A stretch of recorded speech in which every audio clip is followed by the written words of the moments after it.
Sejak hidupnya dimulai 4,6 miliar tahun lalu, bumi telah melahirkan dan memberi kiamat bagi bermacam spesies. Deretan keajaiban alam diikuti deretan bencana. Deretan keajaiban itu antara lain adalah munculnya makhluk bersel satu, lahirnya fotosintesis, evolusi makhluk multiseluler, munculnya banyak kingdom. Jutaan spesies lahir, serangga, krustasea, ikan, amfibi, reptil, reptil raksasa, mamalia, hingga akhirnya genus Homo yang jadi nenek moyang spesies kita. Sapiens lahir 2,5 juta tahun lalu. Tapi semua itu diikuti dengan oksigen holocaust, letusan gunung supervulkanik, meteor jatuh, kepunahan massal pertama, kedua, ketiga, zaman es, pemanasan global, zaman es mencair, kepunahan massal keempat, kelima, hingga akhirnya Homo sapiens.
Peradaban sapiens hanya dalam usianya yang baru sekitar 12.000 tahun ini kemudian sudah bertanggung jawab untuk kiamatnya banyak sekali spesies. Mulai dari sabertooth, mammoth, jaguar raksasa saat mereka belum punya teknologi seperti sekarang ini, hingga sapiens modern seperti kita yang sudah jelas mengancam kelangsungan banyak sekali makhluk hidup di dunia ini. Oh man, show me please, I want. Penciptaan alam semesta itu jauh terjadi sebelum manusia ada, gitu. Tapi selama ini alam semesta tuh nggak pernah komplain dia apa-apain sama kita. Nah, sekarang kalau kita lihat dari sisi alam, adanya manusia itu hukuman nggak buat mereka? Kita nggak pernah ngomong kan? Namun, Homo sapiens sendiri, selain memberi kehancuran bagi spesies lain, juga terus-menerus berjuang dari kiamat yang seringkali dibawa oleh makhluk lain, oleh organisme lain. Bahkan, organisme ini begitu kecil, mikroorganisme, virus, bakteri, jamur. Lihat saja sejak zaman Fir'aun, sudah tercatat bagaimana terjadi wabah yang bisa sangat mematikan. Zaman Yesus, semua orang ketakutan dengan penyakit lepra. Kemudian bangsa Maya dan Aztec yang punah karena flu dan cacar yang diimpor dari Eropa. Black Death, Spanish Flu. Pandemi itu kan udah berkali-kali itu ya. Yang paling besar adalah Black Death ya. Black Death itu 5 tahun. 100 juta orang Eropa mati. 100 juta orang Eropa mati. Cacar itu ya membunuh 20 juta orang. Cepat atau lambat ya manusia juga punah juga. Dulu pernah nggak ada kok ya. Di bumi ini manusia pernah nggak ada. Jadi kalau suatu saat manusia punah ya nggak apa-apa juga gitu ya. Kalau manusia itu unik ya istimewa enggak seperti biasanya. Kita itu ya sama dengan spesies-spesies yang lain, sama dengan kambing, kecoa, kutu. Itu salah satu kehidupan. Just an animal, eh? Apakah kemudian dengan tingkat kecerdasan yang seperti ini manusia itu menjamin dirinya survive? Enggak, itu enggak.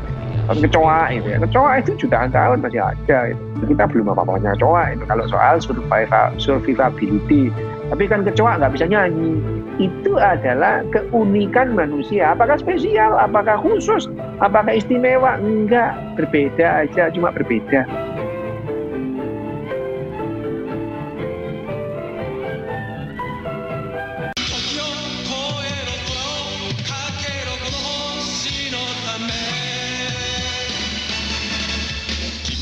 Belum pernah sebelumnya dalam sejarah panjang bumi, nasib semua makhluk hidup di dalamnya ditentukan oleh satu spesies saja.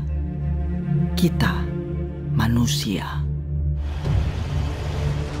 Ancaman nuklir, deforestasi, konsumerisme, agrikultur, eksploitasi lahan, eksploitasi hewan, modifikasi genetik, perburuan liar, polusi udara, polusi air, polusi tanah, hingga sepertinya sudah tidak ada harapan. この地球はゴルゴムのものではない。人類の、いや生きる者すべてのためにこの地球はあるのだ。分かってくれ。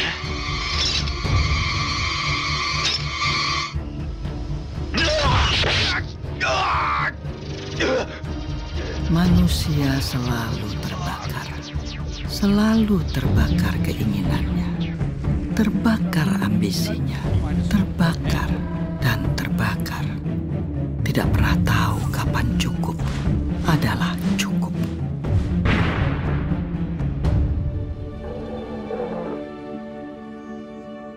Tidak seperti seekor singa yang memakan satu zebra dan dengan damai membiarkan kawanan zebra lainnya lewat, tanpa panik memikirkan untuk mengisi kulkasnya. Kalau dalam pemahaman saya, ego itu adalah sense of I, sebuah rasa bahwa ini adalah saya, dan saya ini sesuatu yang terpisah dengan apa yang bukan saya. Insting untuk bertahan hidup itu menurut saya sudah ada di dalam organisme terkecil, bahkan makhluk satu sel pun punya insting buat bertahan hidup, apalagi manusia gitu yang terdiri dari 70 triliun sel ini gitu. Maka kita kemudian belajar untuk mengakumulasi aset sebanyak-banyaknya. Aset itu bisa macam-macam, bisa keterampilan, bisa kekuatan, bisa jabatan, bisa harta benda. Karena itu bagian daripada insting buat bertahan hidup yang bilang bahwa karena hidup ini tidak pasti, tidak bisa diramalkan, dan beresiko, maka saya demi bertahan hidup harus mengamankan saya dan semua perpanjangan dari saya, anak cucu maksudnya. Saya nggak peduli dengan yang lain, bisa artinya orang lain, bisa artinya planet bumi ini. Sehingga ketika dia dihadapkan pada dua pilihan, yang satu pilihan yang tidak merusak lingkungan hidup, yang satu pilihan yang merusak lingkungan hidup, basis pemilihannya bukan merusak atau tidak merusak, tapi mana yang akan memaksimalkan potensi saya buat bertahan hidup. Dia tidak melihat lingkungan hidup adalah bagian dari saya. Kita nggak ngeh bahwa tubuh kita ini dibentuk dari apa yang kita makan dari planet ini. udara ini adalah bagian daripada planet ini yang kita hirup. Gitu. Tapi kita nggak lihat bahwa dia terkoneksi dengan kita. Bahkan dia jadi bahan pembentuk dari bagi badan kita. Makanya kita bilangnya saya dan ini lingkungan. Padahal sebenarnya dia sangat terpaut. Secara biologis, secara filosofis, sangat terpaut. Chinese health authorities are still working to identify the virus behind the mysterious pneumonia that had broke out in kasus positif virus corona pertama di Indonesia. Ada 2. Let's take a look at the global pandemic numbers now. There are more than 1.7 million cases of COVID-19 around the world. The U.S. is reporting more than 200,000 deaths. Kalau kita bisa menerima bahwa saya ini nggak superior, saya dan COVID-19 atau siapapun virus yang ada nantinya sebetulnya punya level yang sama. Kita sama-sama ada di alam semesta ini, mau sama-sama hidup kok. Tapi selama ini saya merasa di atas awan. Semua bisa saya lawan. Nah, ketika itu saya tidak bisa lawan, saya resah. Manusia jadi stres karena manusia pinginnya semua serba pasti. Gitu. Kapan ini virusnya selesai?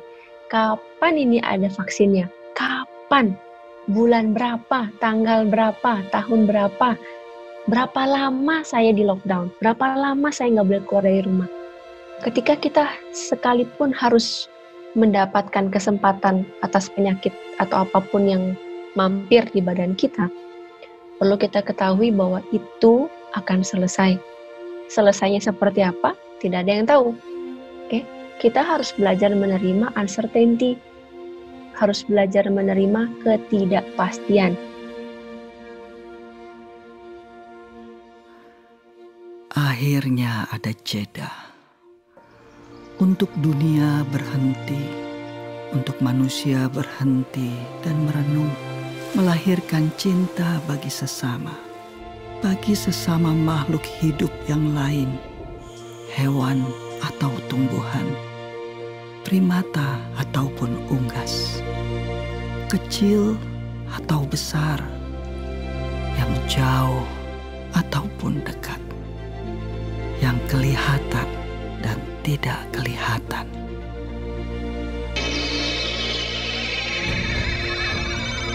Virus COVID-19 ini sampai hari ini membunuh 120.000. Sementara orang meninggal karena sakit jantung sehari itu 48.000. Sementara penduduk dunia berapa? 7 miliar. Masih banyak yang bertahan. Tapi ya namanya manusia, ya dulu pernah nggak ada di bumi. Cepat atau lambat juga akan punah. Tapi apakah karena COVID-19? Enggak lah, gitu ya. Kamen Rider wa shinda. Nagaku kurushii tarakai no sue shinda no da. もはやこの地球を救う者はいない。ボルゴムの横暴に任せるしかないのか。誰がこの美しい地球を救うのだ。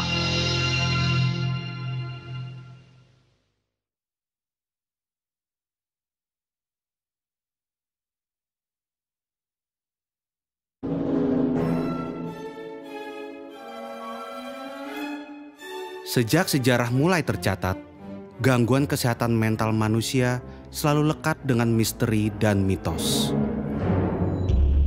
Pengidap gangguan jiwa lekat dengan stigma negatif seperti kesurupan, santet, sihir jin, muslihat setan, kutukan dewa, kutukan Tuhan. Dan secara global, stigma yang diskriminatif ini lekat terus hingga abad ke-18. Di otak itu ada ratusan sirkuit yang saling bertentangan, saling mendukung. Ada hormonalnya, ada neurotransmitternya. Akhirnya variasinya banyak.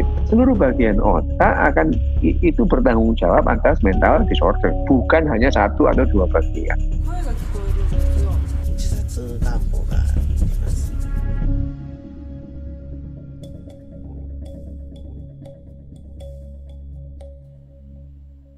Kesehatan mental adalah faktor pembentuk cara manusia beraktivitas sehari-hari, pembentuk hubungan timbal balik manusia dengan lingkungannya, dengan hewan, tumbuhan, bahkan alam mineral seperti air, udara, dan tanah.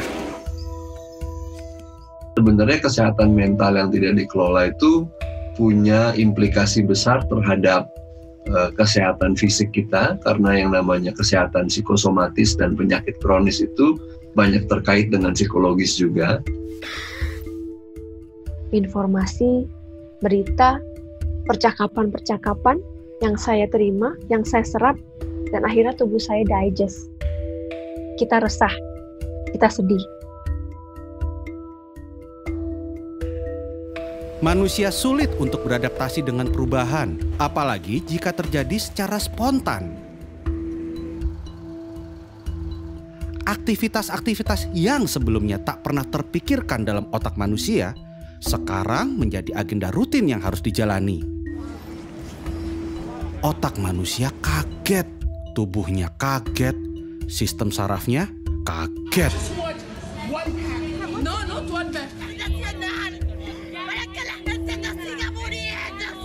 And as their frustration boils over, Committed suicide apparently after becoming. Kebijakan ini ternyata justru berdampak pada peningkatan kasus kekerasan dalam rumah tangga di sejumlah.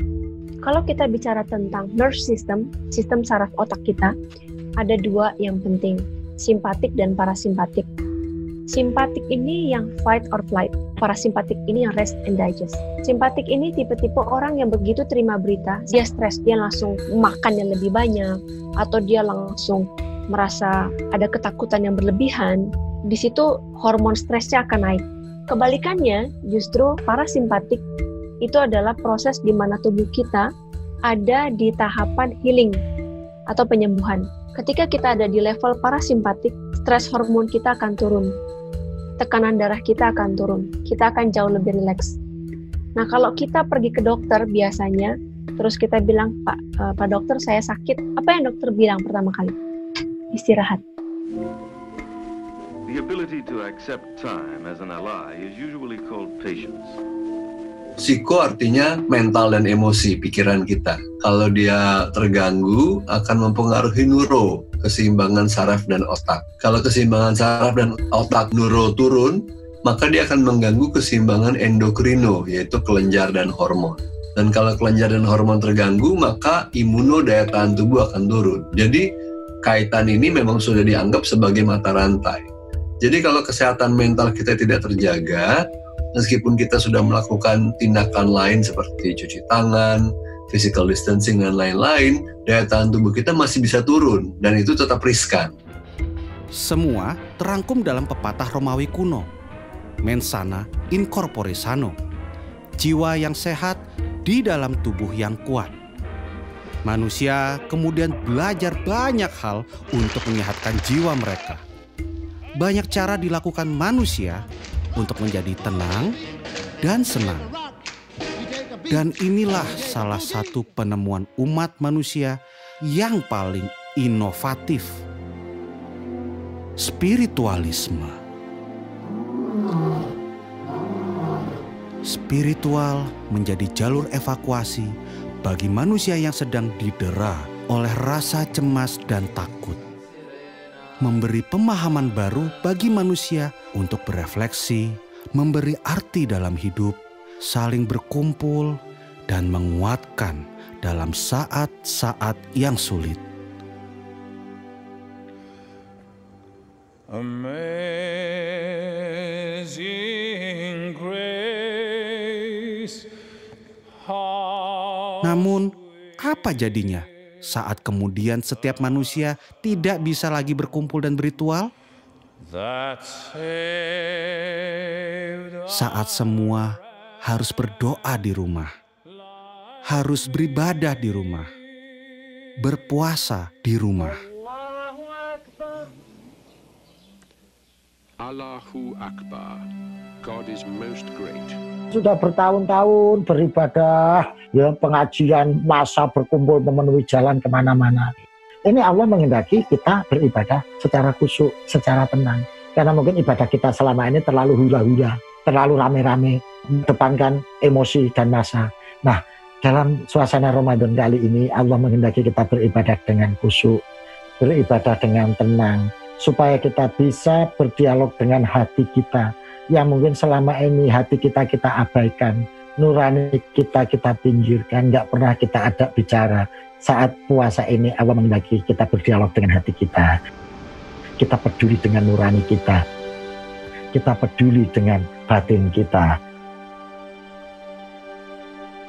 Self awareness itu penting, kesadaran. Sekedar mau forward sesuatu yang ada di WhatsApp group, dipikir kira-kira kalau saya forward ini apa yang terjadi ya, dipikir dulu gitu. Nggak langsung ada berita langsung forward ke grup, ke temannya, membuat kepanikan gitu. Kalau kita mau melakukan sesuatu, stop dulu, dipikir dulu sejenak gitu. Itu aja. Ketika satu orang bisa memiliki satu kesadaran penuh, satu orang itu akan mempengaruhi lebih banyak orang lagi. Itulah kenapa para nabi, para avatar Buddha, Yesus, Nabi Muhammad, dan lain-lain yang ada di sana, ketika bicara pada 10 orang, orang tersebut akan menerima. Sementara kalau ketakutan, ketika dia bicara kepada 10 orang, belum tentu 10-10-nya bisa menerima. Ada sedikit saja orang dengan penuh kesadaran, maka dunia ini akan terbantukan.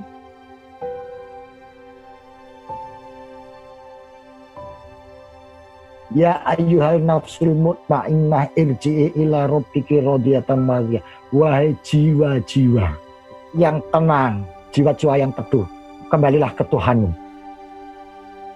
Kalau hati kita ini bersih, jiwa kita ini bersih, maka batin kita sehat, fisik kita sehat, jiwa kita sehat. Menurut saya kesadaran itu adalah yang paling menjadi fondasi bagi kesehatan mental dan emosional. Orang yang awam ketika dibilang kata sadar, dia nggak ngerti apa yang dimaksud dengan kata sadar pada umumnya. Kita pikir sadar tuh artinya insaf gitu. Nah, padahal kesadaran itu kan sebenarnya lebih kayak perhatian yang mengamati secara netral, dan salah satu bagian daripada penyembuhan itu adalah menyadari tanpa menilai atau menghakimi. Itu yang namanya menerima kan sebenarnya. Tubuh yang kuat di dalam jiwa yang sehat. Corpore sano in mens sana. Spiritual itu adalah hasil kerja otak kita. Jangan dibalik gitu ya. Jangan dibalik bahwa spiritual itu mempengaruhi otak. Bukan, spiritual itu juga hasil kerja otak kita. Diperlukan nggak sih manusia? Perlu untuk ketenangan. Kalau tidak ada spiritualitas itu manusia itu lebih gampang menderita, gitu ya. Lebih gampang menderita. Tapi dengan spiritual bukan berarti orang itu lepas dari penderitaan, ya tidak. Gitu. You know the joke of a man hanging onto a cliff? He says, "Please God, save me." And God says, "Have faith and jump."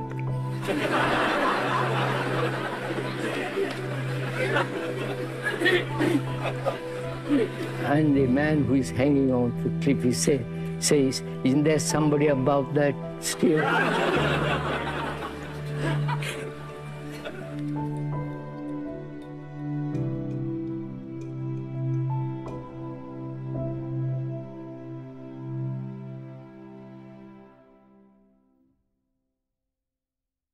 There are only 3 kingdoms: animal, vegetable, and mineral. Maybe this little thimble belongs to a kingdom all of its own. The 4th kingdom. The kingdom of plastics. Plastics? Banyak alasan mengapa plastik menjadi salah satu bagian yang tidak bisa terpisahkan dari peradaban manusia modern. Murah, tahan lama, dan praktis. We use plastics in every aspect of our lives. Engineering, the home, decoration, medicine, art, and games. Segala macam alasan mendukung terciptanya plastik. Plastics come from many different raw materials. Saat itu, penggunaan kantong kertas dianggap membahayakan lingkungan. Semakin banyak kantong kertas, semakin banyak pohon yang ditebang. The demand for a wood that will not rot, that termites will not eat. Plastik ini adalah benda yang relatif baru ditemukan oleh manusia, kemudian baru dibuat secara masif itu mulai dari tahun 1950-1960. Produksinya kalau kita bandingkan sekarang itu 20 kali lipat lebih kecil. Sekarang itu adalah zaman plastik. Karena apa sih nggak pakai plastik? mulai dari kacamata saya plastik, baju kita kebanyakan plastik, apapun kayaknya itu udah plastik gitu.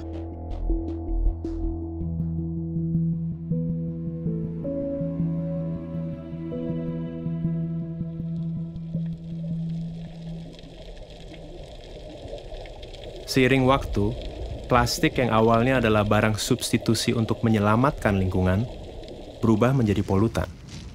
Tentu hal itu terjadi karena penciptanya, kita, manusia.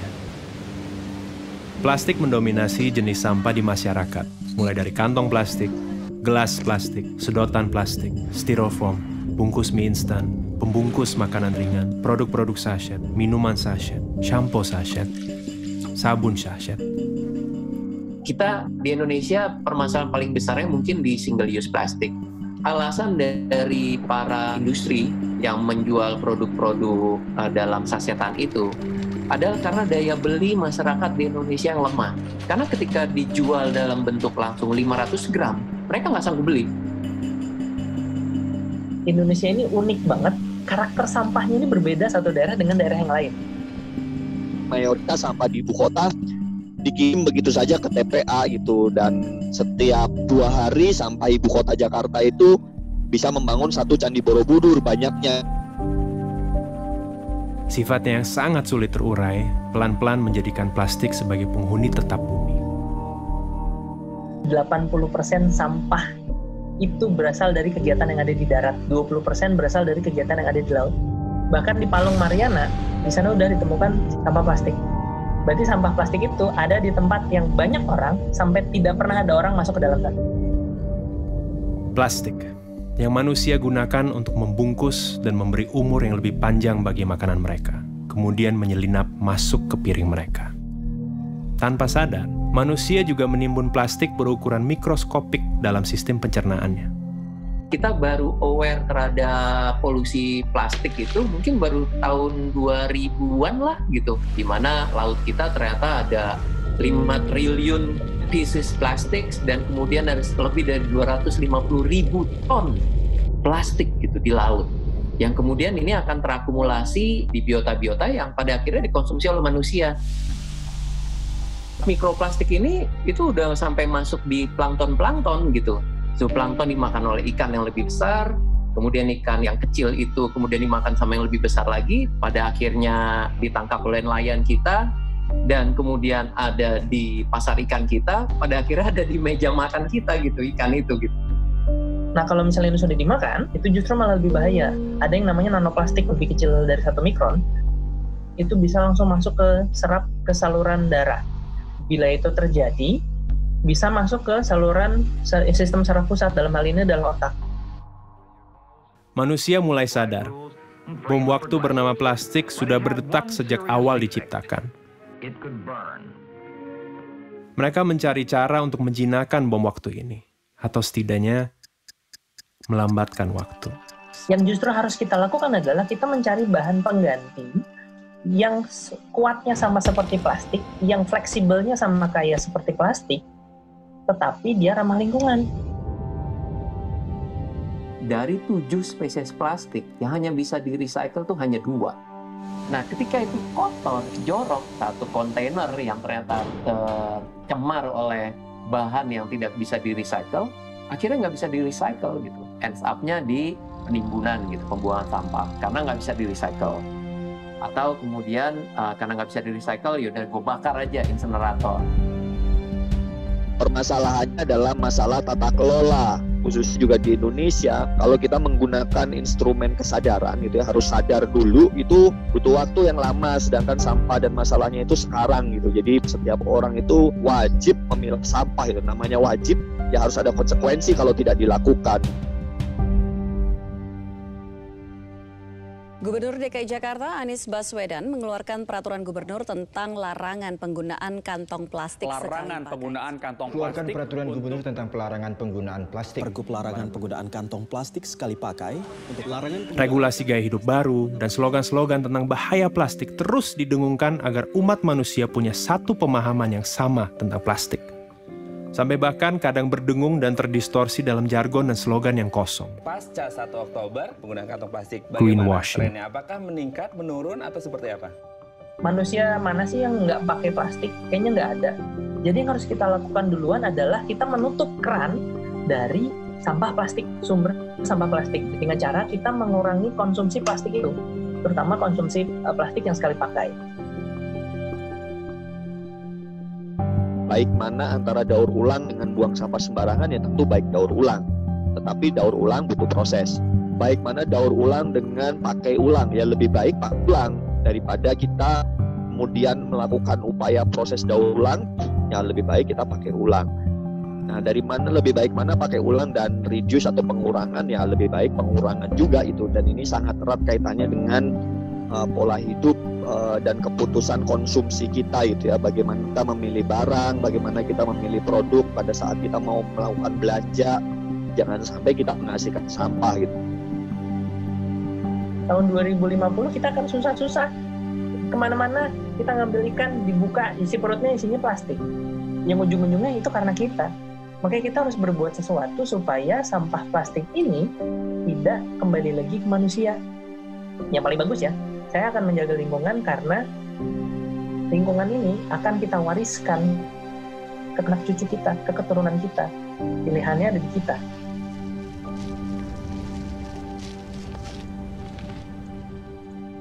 Ke informasi selanjutnya, wabah virus corona mulai berbagai virus corona berdampak positif terpapar corona. Social distancing. Social distancing pickup impact of social distancing. Sampai dengan film ini dirilis, kita sedang terancam oleh pandemi COVID-19. Pandemi membuat manusia mengambil jarak dengan sesama, juga dengan plastik. Penggunaan plastik menurun karena manusia hanya diam di rumah. Di Jakarta, terjadi penurunan jumlah sampah hingga mencapai 620 ton per hari. Di Bogor, penurunan jumlah sampah mencapai 100 ton per hari. Now the coronavirus has taken over as the biggest worry for many, as air pollution has dissipated. So yes, we are seeing significant emissions reductions. Kualitas udara di Indonesia, khususnya kota Jakarta, jauh lebih bersih lantaran wabah virus corona, polusi udara di China justru berkurang drastis. The ozone layer of our planet is now healing.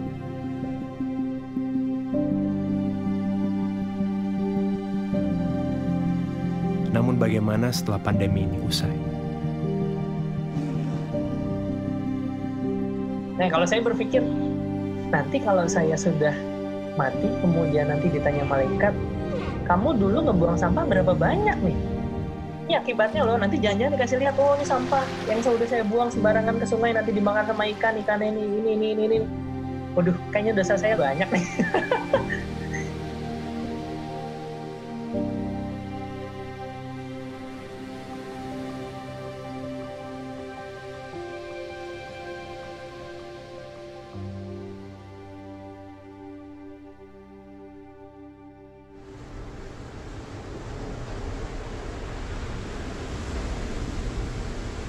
Air. Dalam satu tetes air, ada berjuta kehidupan, berjuta bentuk.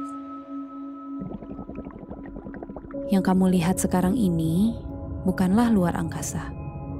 Ini adalah sebuah galaksi tersendiri, semesta tersendiri, dalam setetes air. Pencarian tanda kehidupan di ujung semesta selalu berasal dari pencarian akan air. Liquid water has been found on Mars. Scientists have suspected that frozen water could survive in permanently shadowed craters. NASA's Hubble Space Telescope has directly imaged what may be plumes of water vapor on Jupiter's icy moon Europa. Di tangan eksploitasi manusia, air menjadi sumber hidup, sumber peradaban, sumber energi, transportasi, industri, agrikultur, rekreasi, dan akhirnya gaya hidup.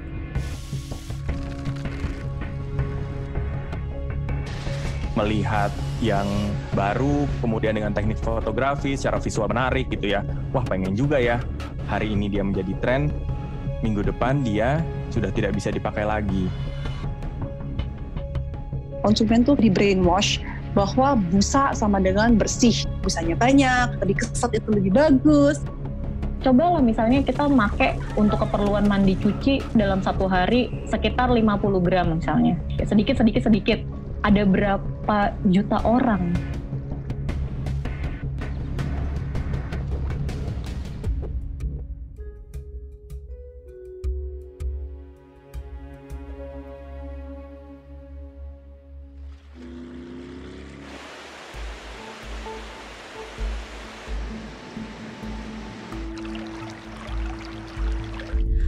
Air yang kita anggap akan dan selalu ada, bukanlah sesuatu yang selalu ada dan berasal dari bumi. Air berasal dari luar planet ini. Dari meteor-meteor yang dinamakan carbonaceous chondrite yang kaya akan H2O dan karbon.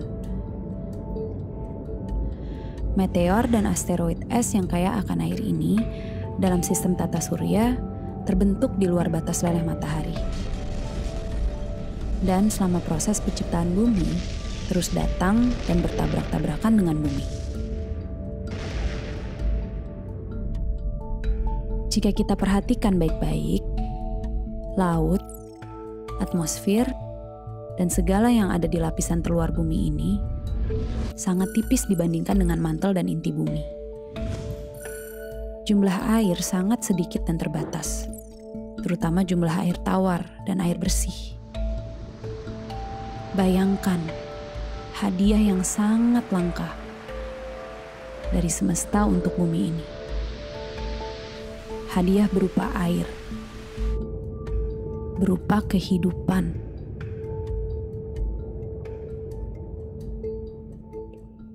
Three, two, one. See? It's a cloud. It's the water cycle. It's science. Selain air, kehidupan pun bersiklus. Standar kecantikan punya siklusnya sendiri. Standar tubuh yang ideal, kulit yang ideal, wajah yang ideal, penampilan yang ideal, pakaian yang ideal. Semuanya terus berputar, terus berubah.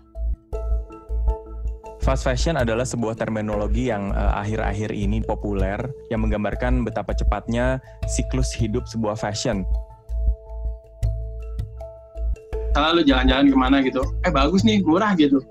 Berapa? 30.000 doang gitu. Oh, udah belilah gitu. Beli, terus lo nyampe rumah kayak, oh gue beli ini ya, anjing apaan nih? Letak lagi, terus lu beli lagi, gitu lagi. Untuk memproduksi sebuah celana jeans, dibutuhkan 6.500 air. Kaos katun, 2.700 liter air. Sedangkan tubuh manusia hanya butuh 600 liter untuk diminum per tahun. Ditambah dengan pola persaingan industri yang berusaha menekan biaya produksi sekecil mungkin. Para buruh dan pekerja di mata rantai terbawah menjadi pihak yang paling terdampak dengan kebutuhan untuk berpakaian dan bergaya. Last November, 112 people were killed in another major factory fire. 30,000 Chinese workers went on strike. Garment workers in Bangladesh. Namun, itu belum semua. Ternyata, dampak negatif bagi air dari limbah gaya hidup berpakaian tidak kalah dengan detergen yang kita pakai untuk menjaga penampilan diri. Untuk mencuci pakaian, wajah, tubuh. 70% persoalan air itu terdampaknya dari limbah domestik. Mungkin orang bakal berpikir, wah ini sungai ada limbah industri nih. Padahal sebagian besarnya itu dari limbah rumah tangga.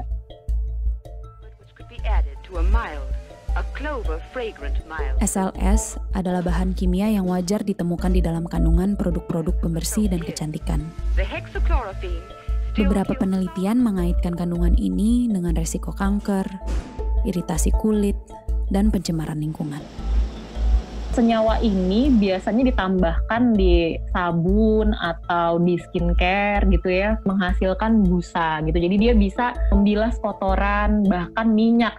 Other kind can give you you never in all your dishwashing life. Bisa aja sabun yang nggak ada busa dan bersih. Pelan-pelan tuh konsumen itu kayak di brainwash bahwa sabun makin banyak berbusanya itu tuh makin bersih. Padahal it's actually not true. Busanya ini nggak mudah degradable, kayak masuk ke water stream kita, masuk ke sewer dan yang lain-lain. Ini yang menjadi problem. Nggak pernah kepikiran kan, selamanya kita pikirin fokusnya di packaging, di plastik, dan segala macam. Tapi ternyata yang nggak kelihatan itu loh, yang udah disiram masukkan ke selokannya itu yang kita nggak pernah nggak pernah pikirin gitu kan. Ternyata itu dampaknya tuh jauh luar biasa, lebih gila lagi. Mau nggak gitu mandi di hari pertama, nanti mandi lagi di hari ke-10 gitu misalnya, karena biar nunggu LAS-nya larut dulu misalnya di alam gitu.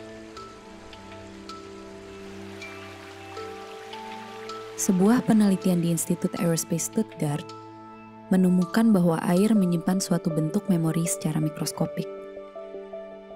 Dari satu gelas air yang sama, saat diteliti tiap orang berbeda, gambaran mikroskopik yang dihasilkan juga sangat berbeda.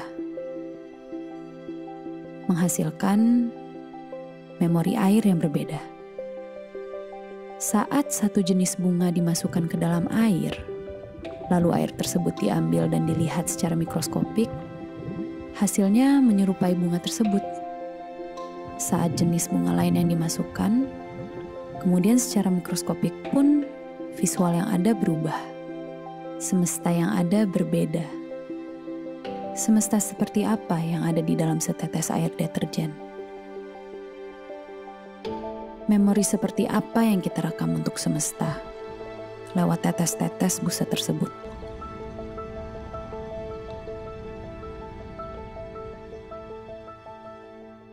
So we pour our waste chemicals and detergents into our rivers. Suds may or may not have been valuable in a kitchen sink. In a river, they can be lethal, killing the plants and the fish.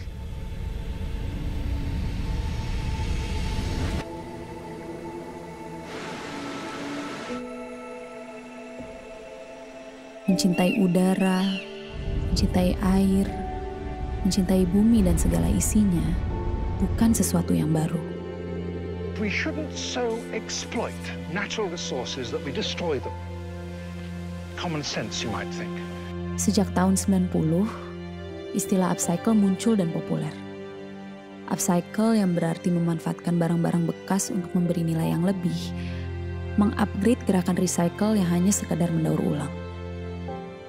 Upcycle mengajak kita kembali mengingat cara hidup nenek dan kakek kita, yang penuh pertimbangan, tidak boros, yang penuh kesadaran dalam konsumsi. So she takes her time and sees that everything she gets is fresh and good. Pandemik yang terjadi membawa orang merubah prioritas hidup. Kita jadi lebih mementingkan apa yang kita pikirkan. Buah pikir kita menjadi lebih orisinal dan lebih otentik karena tidak terbungkus oleh kebutuhan-kebutuhan kita untuk menunjukkan siapa diri kita. Yang tadinya tidak bisa keluar rumah kalau tidak pakai baju merek ABC dengan parfum ABC dan makeup ABC, sekarang menjadi lebih simple untuk menyikapi dirinya gitu. Prediksi 10 tahun ke depan tuh orang lebih memilih merepair atau merenew atau memperbarui bajunya dia yang udah ada dibandingkan dia beli baju baru. Tempat gua aja itu kan tukang jahitnya dekat pasar, ada kain sisa di sana. Kalau misalnya tuh kain kagak diambil, itu diambil sama tukang bakso, sama tukang soto yang ada di pasar Kebayoran Lama. Itu buat lap gerobak, selesai itu dibuang. Terus akhirnya gue kesana, itu gue ambil, gue bawa pulang. Terus gue olah di rumah, gue potong-potong, gue komposisiin. Itu gue oper lagi ke abangnya. Terus nanti dia yang ngejahitin. Jadi kayak secara nggak langsung tuh kain sisa dari tempat dia yang nggak kepake. Itu bisa ngasilin duit buat dia. Kesadaran tentang kosmetik fair trade dan ramah lingkungan sudah dimulai sejak tahun 70-an. To seek out only natural, sometimes crazy-sounding ingredients. Bananas for her shampoos, mud creams from India. Dan walaupun pada akhirnya para pelaku kosmetik fair trade dan sadar lingkungan terus tergilas roda industri, jejak perjuangan kosmetik ramah lingkungan terus tumbuh. memang ada drawback-nya. Karena dari segi harga, itu jauh banget bedanya. Kayak SLS itu kan murah banget, mungkin sekilo 10.000, 20.000. Nah, sedangkan kalau bahan-bahan natural itu sekilonya bisa juta-jutaan gitu. Jadi harganya berkali-kali lipat. Solusi itu bukan di produk, 80% solusi itu dari dalam diri kita sendiri. Dan itu semua mulai dari pikiran. Jadi yang sudah kita lakukan ini sebenarnya adalah memilah. Kita terlalu banyak memilah sehingga kita tidak tahu bahwa keseharian kita itu sebenarnya juga merusak lingkungan. Fast fashion, slow fashion, sustainable fashion, semuanya adalah berbagai bentuk pilihan. Di satu pihak, fast fashion juga dibutuhkan karena ada orang yang tidak bisa membeli barang-barang slow fashion karena kebanyakan slow fashion harganya juga tinggi. Apakah kemudian berhenti membeli kaos? Nggak juga. Bukan industri yang harus dicolek, tetapi diri kita dan mindset kita yang harus dicolek. Butuh nggak sih lo kaos? Lo kan kaosnya udah banyak. Akan memberikan sebuah value nggak untuk diri lo? Karena sebenarnya, kalau buat saya, mencipta fashion itu adalah memberikan solusi. Menjadi sebuah titik bersyukur pada diri sendiri. Air itu seperti cerminan sih. Apabila dia hidup bersama dengan manusia-manusia yang memang baik, itu artinya kita sadar secara utuh esensi hidup seperti apa, maka air yang ada di dekat kita tuh pasti akan baik kualitasnya. Itu cerminan. Di tengah rumitnya permasalahan pencemaran air, pemanasan global, kualitas hidup para buruh, konsumerisme dan industri, serta berbagai macam keruwetan yang kelihatannya sangat kompleks. Mungkin kita bisa memulai perubahan yang sangat nyata dengan cara yang sangat sederhana. Lewat gaya hidup, lewat pakaian, dan sabun.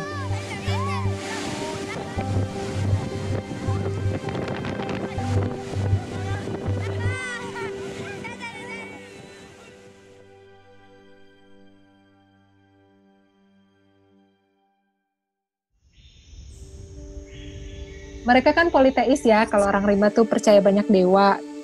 Cuman dalam agama mereka tuh berpikirnya Tuhan ya atau dewa itu maha menghukum, bukan maha pengampun. Makanya orang kota jadi suka berbuat dosa karena diampunin terus.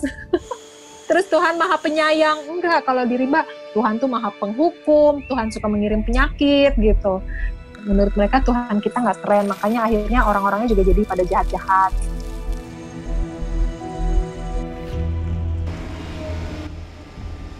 Bunuh diri, kalau kita tidak menjaga hutan kita itu bunuh diri, dan udah kelihatan kan sekarang. Pendidikan di sekolah sekarang ini nggak memberikan awareness ke kita bahwa kita ini benar-benar ada di ujung tanduk gitu loh. Kita ini sebenarnya lagi menghadapi kepunahan massal gitu loh. Sekolah dan sistem pendidikan di Indonesia nggak memberikan awareness tentang itu.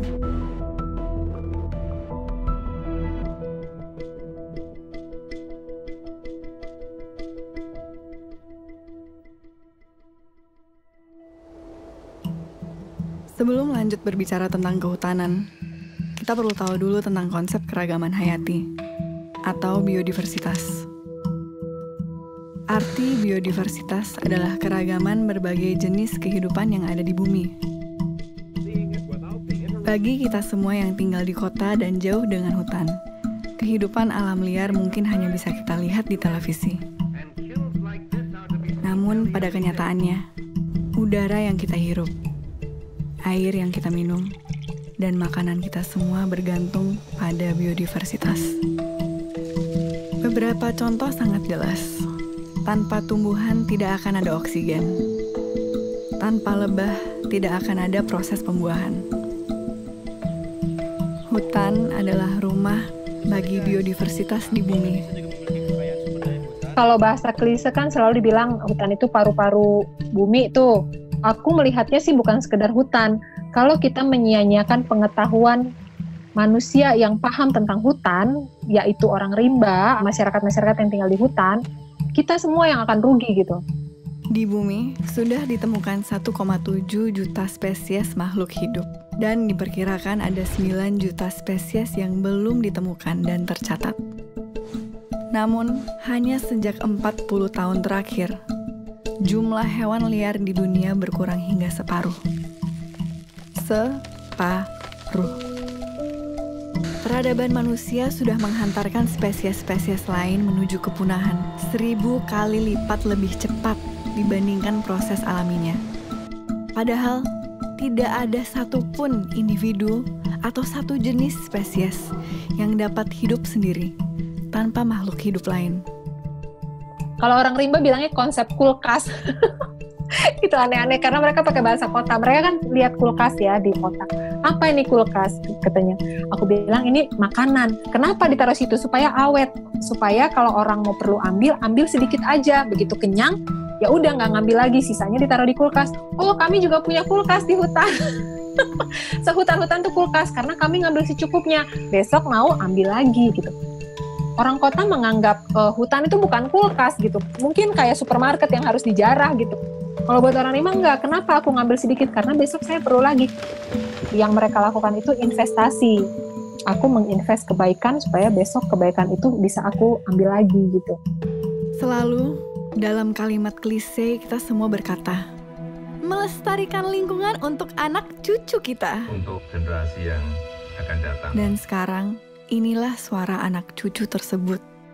We are in the beginning of a mass extinction, and all you can talk about is money and fairy tales of eternal economic growth. How dare you? Yang sebenarnya sudah sejak lama mengatakan hal yang sama. I'm here to speak for the countless animals dying across this planet because they have nowhere left to go. And now we hear of animals and plants going extinct every day, vanishing forever. Dan di Indonesia ada Salsabila, pelajar berusia 16 tahun, bersama dengan grup Jaga Rimba yang ia dirikan. Kalau kita lihat fenomena alam, bagaimana alam bekerja, ini kan nggak seharusnya seperti itu.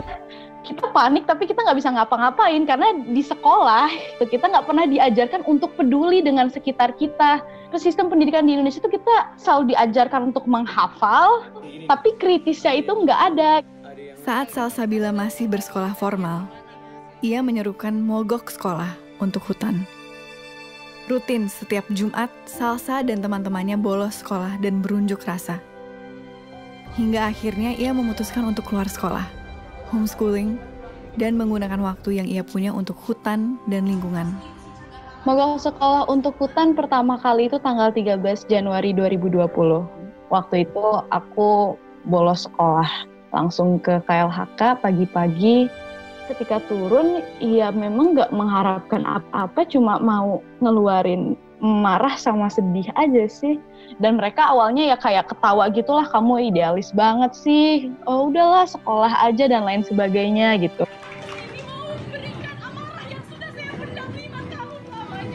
Sebetulnya kalau mau ke sekolah itu konsepnya Greta itu ya. Saking keselnya dia terhadap situasi yang ini kok hanya ngomong aja ini para pakar dan semua ini ya. Nah, tapi kalau di Indonesia itu tidak perlu dilakukan, justru minta waktu kepada sekolah untuk menyampaikan pesan-pesan mereka, tidak justru meninggalkan sekolah.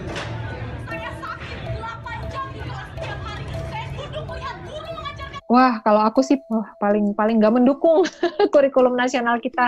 Kalau menurut aku, anak-anak masih nggak punya kepentingan ekonomi kan dan politik gitu.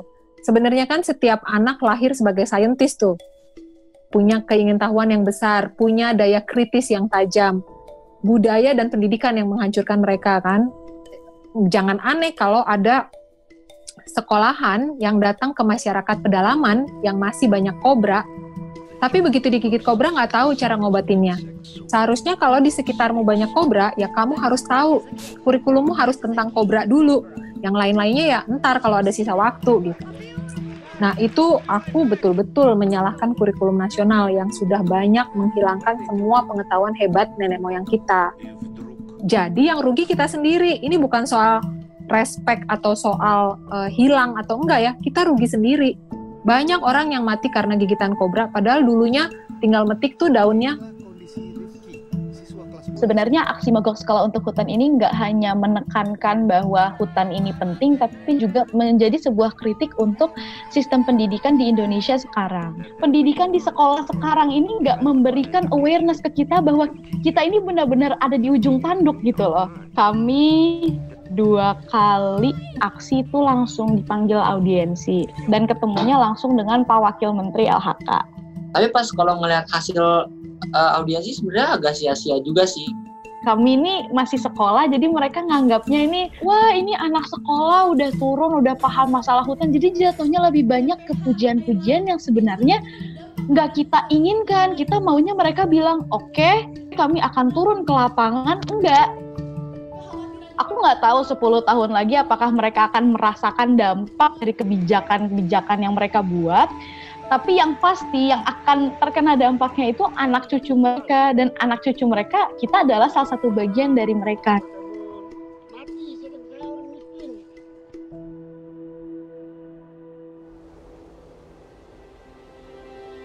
Hutan yang damai juga rupanya menyimpan koneksi yang kuat dengan patogen.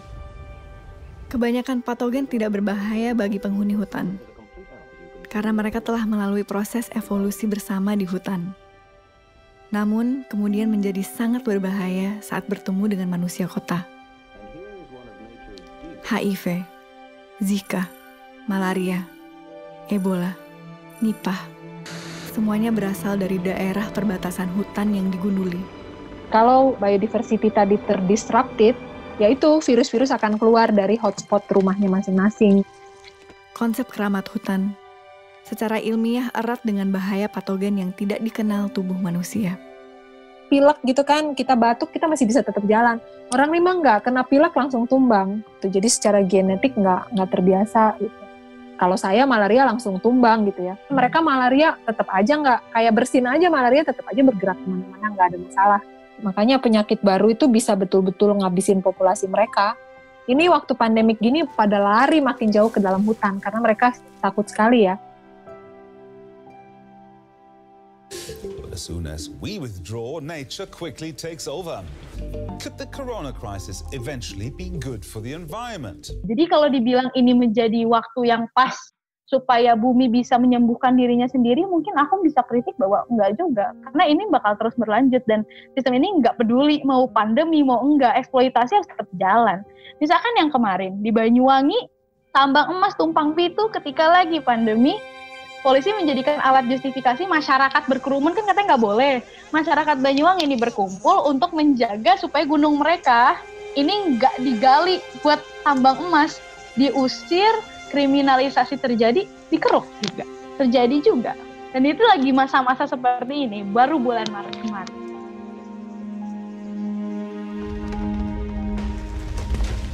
Rusaknya biodiversitas juga berpengaruh langsung pada perubahan iklim dan global warming. Dan permasalahan biodiversitas ini lebih gawat, karena saat suatu spesies punah, tidak ada jalan untuk mengembalikannya. Namun, kita semua bisa berperan langsung untuk mencegah hal itu.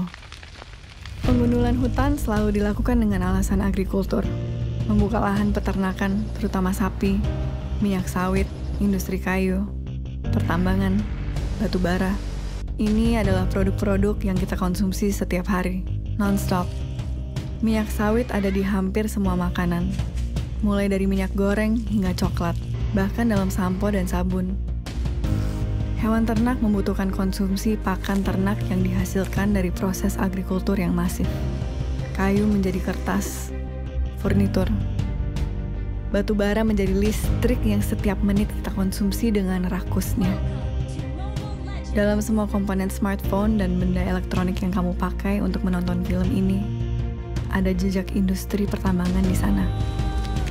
Dengan memilih dan mengkonsumsi produk makanan, sabun, dan sampo alternatif, hemat dalam menggunakan kertas, mengurangi konsumsi daging, hemat listrik, efektif memakai gadget, buka wawasan, tonton film dokumenter tentang lingkungan, bahkan sesederhana mengurangi makan gorengan, sudah merupakan kontribusi nyata dalam mencegah pengundulan hutan. Secara langsung, kita menyetop kepunahan massal hanya dengan merubah pola pikir kita. Jadi jangan lo ngerasa lo pinter, karena sebenarnya bagaimana orang rimba melihat kamu harusnya malu loh dengan cara hidup kamu yang seperti itu. Berpikirnya terbalik gitu. Lalu orang seperti ini dari Jakarta datang ke saya di Rimba, mengajari saya cara hidup yang lebih baik gitu ya, bilang saya bodoh, sok-sok ngajarin saya apa yang mau saya contoh gitu. Di mananya saya bisa kagum sama kalian kalau kalian cara hidupnya begitu.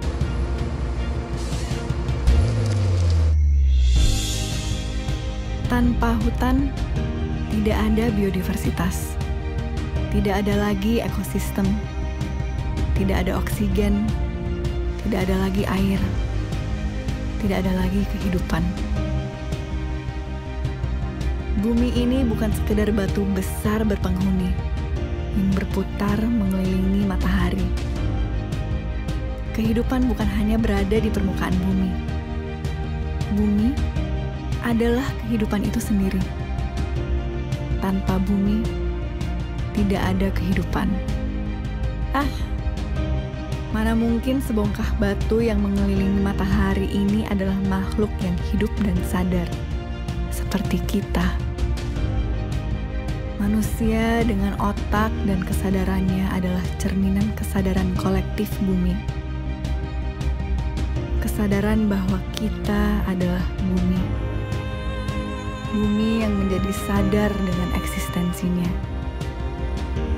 Kesadaran bahwa kita semua dalam kehidupan ini saling terkait.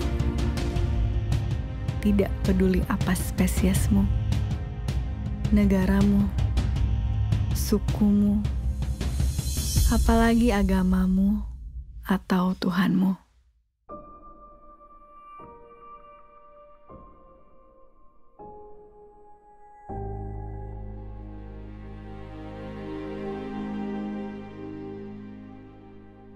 You know, I didn't know that we were actually like rich until maybe I was in my mid-20s.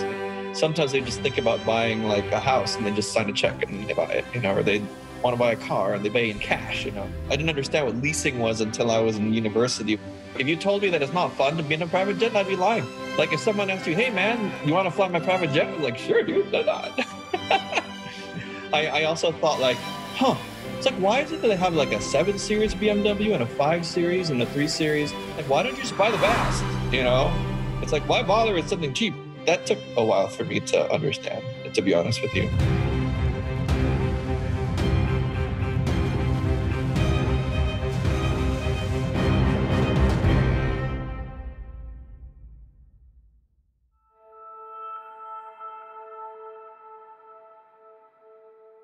Manusia adalah spesies yang unik. Mungkin secara sepintas, kita menganggap otak yang besar dan daya intelektual yang tinggi adalah sesuatu yang membuat kita istimewa. Namun, keunikan manusia yang paling utama adalah kemampuan kita sebagai spesies untuk membangun sebuah kesadaran kolektif, untuk membangun sistem. Mulai dari sistem suku, agama, birokrasi, kerajaan, kapitalisme, demokrasi, pasar saham, bahkan media sosial. Sistem diciptakan secara kolektif. Namun ironis, dalam sebuah sistem selalu akan ada mereka yang berada di atas dan mereka yang berada di bawah. Ada yang kaya, ada yang miskin. Ada yang populer, banyak yang tidak. Dan semua manusia yang berada dalam sistem tersebut akan selalu menjadi bagian dari perlombaan untuk mencapai puncak. Menjadi yang paling berkuasa, menjadi yang paling kaya, menjadi yang paling populer, dan berharap menemukan bahagia di sana. Kalimat klise, uang tidak membawa kebahagiaan, terdengar sangat naif. I went to Stanford and I grew up in a lot of very good schools in San Francisco. But when I went back to Indonesia and I want to understand people, just the way that you want to interview me in Indonesian and I can't. I probably lived about 20 years of my life in the family business, just basically being a puppet of my parents. And a lot of people probably look at me and say like, hey, I'm really lucky, you know, I'm born into a rich family. I could have whatever I want, you know, and my family is very influential, so I should have it good. Like all the doors should be open to me. I should be happy, I should be lucky. The part that really made me feel sad was I wasn't happy. And like, you know, and I can't talk to anybody about it, because if I talk to anybody, they say, hey, you should be happy, because look at you compared to everyone else. One of the things that's hard about being in a family that has, you know, a lot of status and power is that you can't really talk to anybody, because you're told that you have to be careful, you can't. It's lonely, actually, being in this position. And as I talk to other peers in different families, you know, of similar background, I know many who feel the same way. It's a common thing. It's not just something to do with me. And my parents worked really late hours, and so I was often in the office until 2 o'clock, 3 o'clock, 4 o'clock in the morning, sometimes 5 o'clock in the morning. Nothing I did felt was right in front of their eyes. You know, I started having lots of personal problems, and my health was failing. My doctor said, like, I had a liver problem. They said that if I continued that way, I'm going to get cirrhosis and get cancer. And so that was a really, really low point in my life. Uang hanya bisa membawa kebahagiaan sampai ke level tertentu. Korelasi tingkat kebahagiaan berpengaruh erat dengan uang, karena akan sulit untuk hidup bahagia saat kebutuhan dasar, pendidikan, kesehatan, dan rasa aman belum terpenuhi. Sejak 2016, istilah negara maju dan negara berkembang sudah tidak lagi digunakan oleh PBB. Hans Rosling, seorang ahli statistik dari Swedia, membagi negara-negara dunia menjadi 4 level berdasarkan rata-rata penghasilan di negara tersebut. Di negara level 1, sumber air berasal dari sumur. Makanan hanya satu jenis tanpa variasi. Tidur beralas tikar. Alat transportasi adalah kaki. Di negara level 2, mulai ada variasi makanan. Mereka bersepeda dan tidur di atas kasur. Di negara level 3, pilihan makanan semakin variatif. Mereka bersepeda motor, berekreasi, dan mulai masuk pendidikan tinggi. Di negara level 4, mobil adalah kendaraan sehari-hari. Rekreasi dan perjalanan dengan pesawat terbang adalah kewajaran. Konsumsi energi tinggi, konsumsi protein tinggi. Lewat data statistik ini, kita bisa melihat seluruh negara bergerak menuju kemakmuran, menuju level 4. Di tahun ini, Indonesia sudah berada di level 3. Satu level dengan Cina, Brazil, dan Meksiko. Namun tingkat kesejahteraan umat manusia berbanding terbalik dengan kesejahteraan bumi. Semakin tinggi level kemakmuran suatu negara, tingkat konsumsinya juga meningkat. Jejak karbon yang dihasilkan juga meningkat. Jejak karbon adalah total emisi gas karbon yang dihasilkan dari proses konsumsi kita, lewat bahan bakar, produksi barang-barang manufaktur, material, kayu, jalan, pembukaan lahan, bangunan, transportasi, dan satu yang paling krusial, konsumsi makanan. Makan, tenang, makan. Makanan menjadi sangat penting karena setiap manusia di bumi mengkonsumsi makanan setiap hari. Semakin makmur level hidup suatu negara, semakin makmur pula konsumsi makanan dan protein hewani mereka. Sekitar 70% dari seluruh fresh water atau sumber air bersih itu sebenarnya kita kasih ke peternakan hewan. Satu beef burger itu tuh membutuhkan 660 galon air. Memproduksi protein hewani itu adalah cara memproduksi makanan yang sangat amat mahal dan resource intensif kalau kita ngomongin dari segi environment. Dan yang paling bahaya sebenarnya dia tuh nggak cuma menghasilkan CO2, tapi menghasilkan gas metan.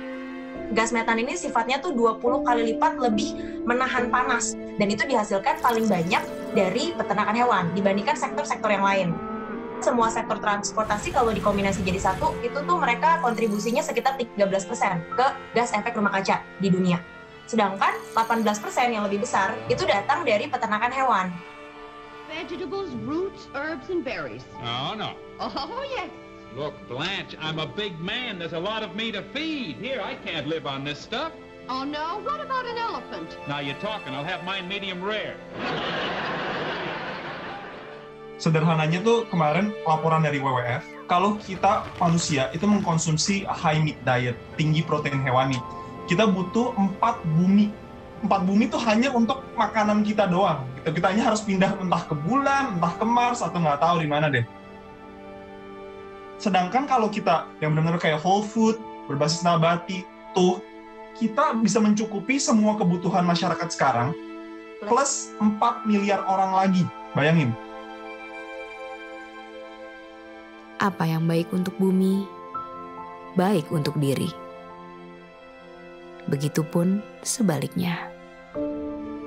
Jumlah sel di dalam tubuh kita dibandingkan dengan jumlah mikroorganisme yang asing di dalam dan di atas tubuh kita ada 10-20 kali lipat lebih banyak daripada sel tubuh kita sendiri. Itu juga salah satu filosofi dasar ya daripada pandangan saya terhadap kesehatan dan tubuh, bahwa kita adalah mikrokosme daripada makrokosme. Saya kadang sebutkan bahwa setiap orang adalah planet. Atau kalau mau lebih ekstrim lagi, setiap orang adalah sebuah galaksi. Kita adalah bumi terdiri dari banyak makhluk gitu ya. Bakteria, virus, prion, cacing, parasit-parasit yang lain itu adalah makhluk seperti kita di atas bumi ini. Makanya kondisi bumi akan selalu dicerminkan di dalam tubuh kita. Mungkin pernah dengar salah satu hormon pembawa kebahagiaan yaitu serotonin. Serotonin itu banyak orang berpikir itu diproduksi di otak kita. Tapi ternyata 90% dari serotonin atau hormon pembawa kebahagiaan itu diproduksi di dalam pencernaan kita. Yang bahan bakunya adalah serat. Yuk kenal dulu karo jagat aliting dewi. Kita kenal dulu sama dunia kecil yang ada di dalam diri kita sendiri. Jagat besar ini adalah yang di luar diri kita. Ternyata semua ini adalah satu. Kepahaman itu bahwa kalau semuanya ada satu, ngapain harus ribut? Kita melawan ABCD. Lawang itu adalah bagian dari diriku. Mengerti diri dulu, mawas diri dulu. Sektor peternakan kan berkontribusi 18% nih ke seluruh emisi gas efek rumah kaca. Kalau itu hilang 18%, kita tinggal mengurangi sedikit lagi karbon untuk bisa menyelamatkan bumi sampai masih dalam batas yang bisa ditinggali oleh manusia dengan nyaman. I was working in a job where every 2 weeks I would get sick. And I think it was just my body telling me, like, I don't want to do this. And so I left the company. Like, I didn't even bum it. I just disappeared. I just became the coward. I didn't resign. I just stayed at home and didn't show up. And I spent like the first 2 weeks just cleaning up my living room and turning it into a music studio. And my hope was that some people would come in and benefit from using the equipment. And I wanted just to be nice to people because I was sick of being told to be tough. And I was never good at being tough. And I wanted to do it in music. And that was really the only thing that I knew I wanted to do. And I knew that music makes me happy. That was the first time like in my life that I really didn't know what was going to happen next. That was the beginning of when I got better. Yang namanya vegetarian tuh jauh banget dari pikiranku ya. Aku suka banget daging, aku suka banget barbecue, aku suka banget ayam dan lain-lain gitu ya. Pertama kali going vegetarian, banyak orang menganggap kita nggak normal gitu kan. Bahkan keluarga masih mencoba mengkonvert kita menjadi tidak vegetarian gitu. Kita selalu mikir kalau kita mau ngambil keputusan atau pilihan hidup, entah itu pola makan, pola hidup, itu semuanya harus sesuai dengan kata hati. Dan kalau kita in tune sama kata hati kita akan jadi questioning a lot of things yang dianggap normal sebenarnya.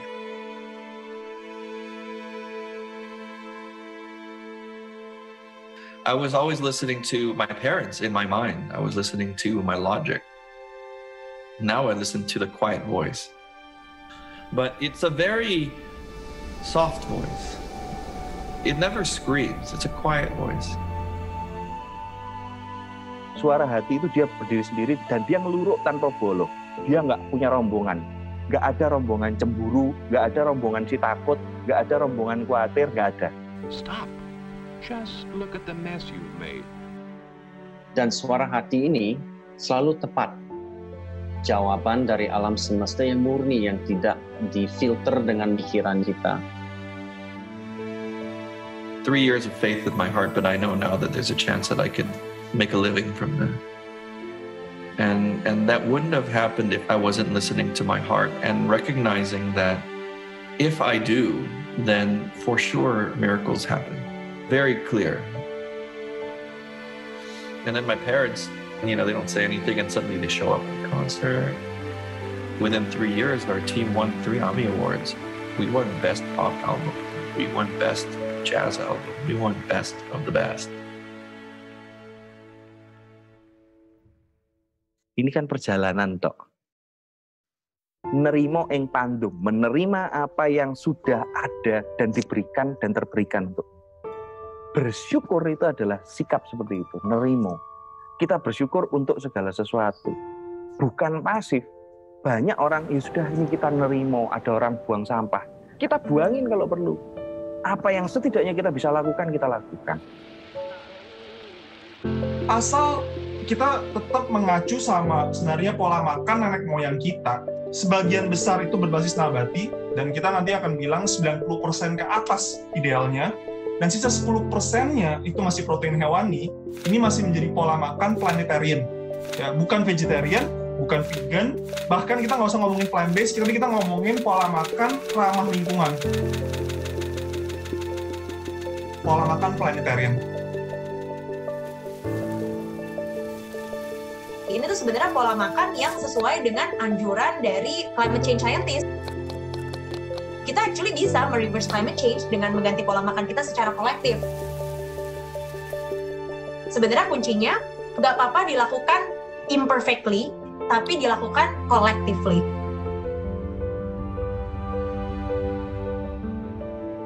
COVID-19 sering dianggap sebagai waktu bumi untuk beristirahat. Tidak salah sih. Namun jika diartikan begitu, nanti setelah bumi istirahat sebentar, lalu kita akan balik lagi untuk rakus dan mengeksploitasi bumi lagi.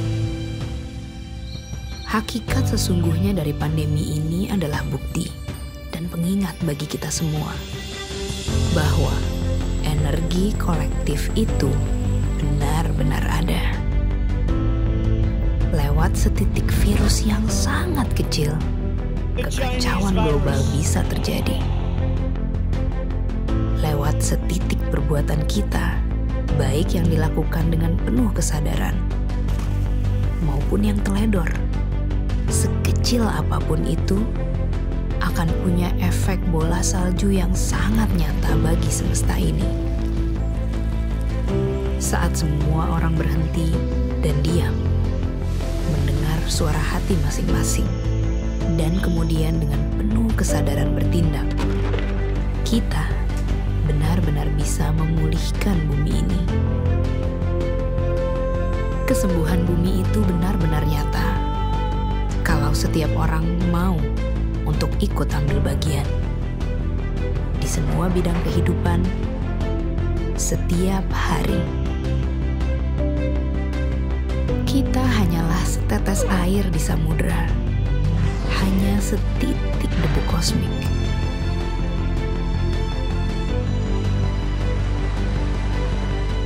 Namun bukankah samudera hanyalah kumpulan dari tetes-tetes air?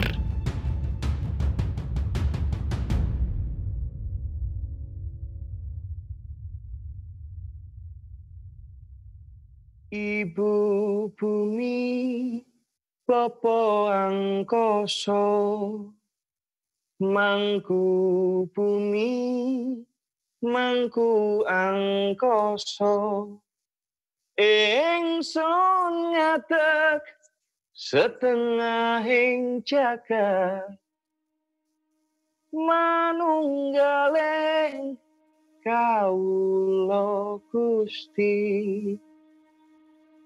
Maos mantra sajroning ati, ngagem raos ingsun kang suci, sirna ilang kabeh nafsuku,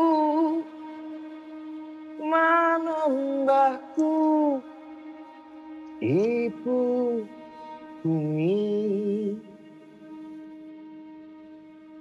Tetep tatap semangat juangku, ladu murup ing jero dodoku, walang sasih dadi kemoku, puswa mataya langgeng gesangmu. Ingsun ngadeg setengahing jagat, manunggaling kawula Gusti.